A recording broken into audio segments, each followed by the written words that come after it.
ازيكم عاملين ايه؟ يا رب تكونوا بخير. وحشتوني جدا جدا من الفيديو اللي فات. يا رب تكونوا بخير. النهارده فيديو جديد وهيبقى فيديو مشطشط وفيديو حار نار. هنجرب شيتوس الحار نار النوعين وكمان كرانشي حار نار الشيبس.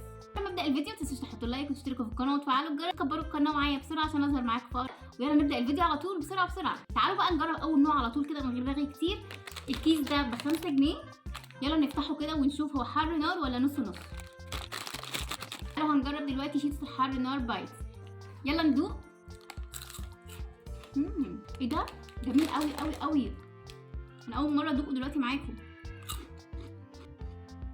طعمه مش حار نار بس، هو في طعم كمان حلو. القرمشه بتاعته حلوه قوي وبيدوب كده بعد القرمشه. سبايسي ليه طعم عجبني جدا، هديله 10 من 10. تعالوا نجرب شيتوس البافس الحار نار. ده الشيتوس البافس الحار نار. تعالوا نفتحه ونشوفه من جوه. ده اللي كنت باكله زمان. البايتس ريحته احلى من البافس بكتير، ريحته قويه. اول ما فتحت الكيس شميت ريحته وريحته جميله وقويه.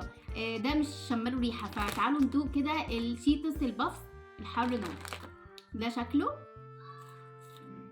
هو حار نار فعلا بس طعمه مش قوي زي البايتس. ده هقيمه 8.5 من 10. بس هو حار نار فعلا، يعني اللي حاسه ان الحراره كل شويه بتزيد.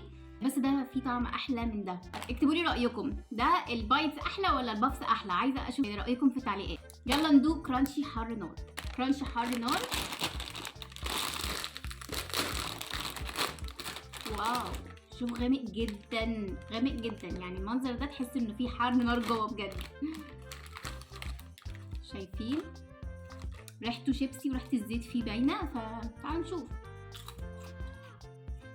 الشطه فيه باينه بس مش قويه. حتى كمان النكهه بتاعته ضعيفه. يعني الصين بتعمل بطاطسايه بالشطه اللي فيها بس، لكن ما فيهاش نكهه كده حلوه كده تشدك وتقعد تاكل فيه كتير. لا، قيمه 7 من 10. احلى حاجه عجبتني طبعا الشيتوس بايتس الحار نار. اكتبوا لي رايكم في التعليقات وبتحبوا اي نوع.